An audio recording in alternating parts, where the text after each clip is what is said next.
convosco. Ele está no meio de nós. Proclamação do Evangelho de Jesus Cristo, escrito por São João. Glória a vós, Senhor. Ao cair da tarde, os discípulos desceram ao mar, entraram na barca e foram em direção a Cafarnaum, do outro lado do mar.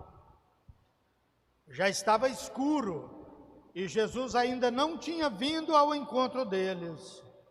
Soprava um vento forte e o mar estava agitado. Os discípulos tinham remado mais ou menos 5 quilômetros quando enxergaram Jesus andando sobre as águas e aproximando-se da barca, e ficaram com medo. Mas Jesus disse: sou eu, não tenhais medo. Quiseram então recolher Jesus na barca, mas imediatamente a barca chegou à margem para onde estavam indo. Palavra da salvação. Glória a vós, Senhor. Podemos sentar. Caros irmãos e irmãs, estamos aqui para a nossa celebração do sábado, que é o sábado da segunda semana da Páscoa. Então estamos terminando a segunda semana da Páscoa, entrando na terceira semana. Tempo alegre, e é um tempo que a gente lembra como que essa igreja começou, lá no início. Uma igreja que começa com a pregação dos apóstolos, depois da Páscoa. Já tem comunidades organizadas, a gente vai vendo isso lendo o livro dos Atos dos Apóstolos. Hoje nós lemos o início do capítulo 6, versículos de 1 a 7. Quem se tornava cristão naquela época era tudo gente adulta. Não eram criancinhas igual agora, né, que a gente batiza as criancinhas e tudo. Eram tudo gente velha. E eles vinham de duas origens. Ou eles eram judeus convertidos, ou eles eram pagãos convertidos. Não. Os judeus que se convertiam ao cristianismo tinham o Antigo Testamento. Os pagãos convertidos ao cristianismo não tinham tradição nenhuma, né, do Deus de Israel. Então ali na comunidade, misturados, surge um dos primeiros problemas daquela igreja que começava, que é a acepção de pessoas, a diferenciação entre as pessoas. Qual foi a reclamação que a gente ouviu aqui? O número dos discípulos tinha aumentado, e os fiéis de origem grega começaram a queixar-se dos fiéis de origem hebraica. Os gregos tinham vindo do paganismo, os hebreus tinham vindo do judaísmo. Os de origem grega diziam que suas viúvas eram deixadas de lado no atendimento diário.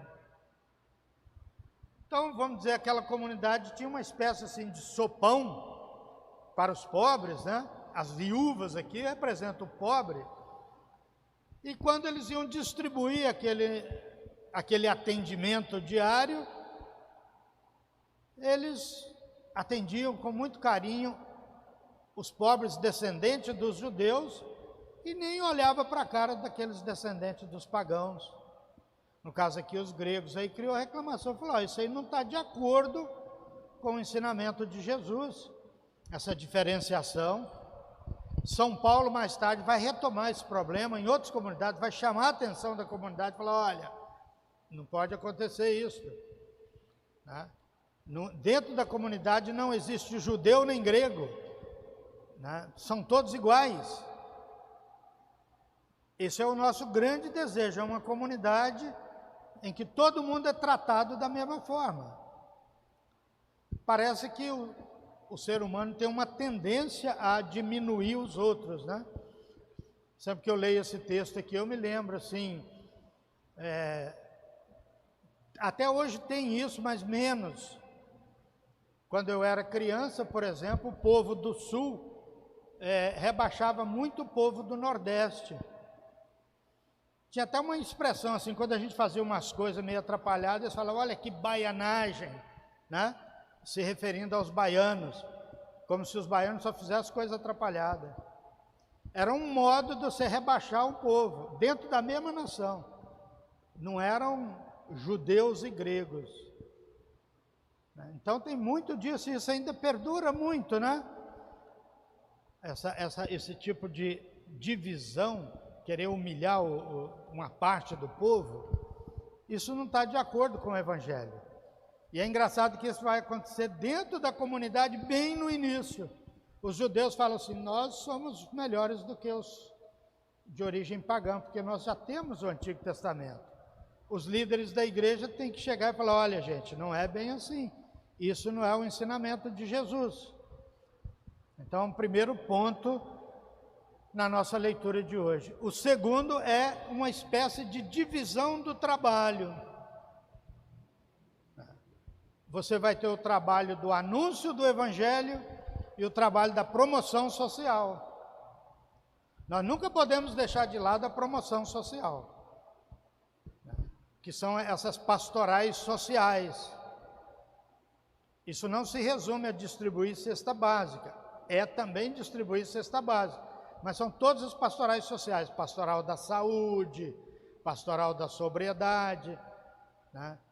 E de sorte que dá muito serviço. Então, já bem no começo, os apóstolos se reuniram com o povo e disseram, olha, não fica bem que nós deixemos a pregação da palavra de Deus para servir à mesa, né, para cuidar da pastoral social. Então, vamos escolher aí entre vocês 7 homens de boa fama, repletos do Espírito Santo e de sabedoria, e vamos encarregá-los da pastoral social. E assim fizeram, rezaram e escolheram Estevão, Filipe, Prócoro, Nicanor, Timon, Pármenas, Nicolau de Antioquia. Desses 7. É bonito, né? Era tipo assim, os leigos atuando na pastoral.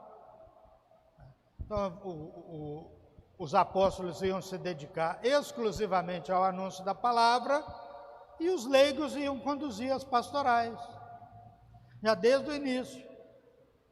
A função, é importante a gente ver isso, a função do leigo no auxílio da paróquia, no auxílio da comunidade. Naquele tempo não se chamava paróquia, né? Era uma comunidade. Então, esse entrosamento, essa divisão do trabalho, assim a igreja já ia se organizando, se estruturando, né?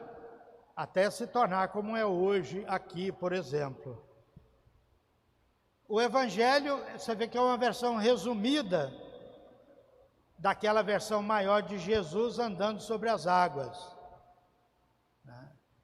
De noite, os apóstolos vão pescar, eles eram pescadores, a maioria, né?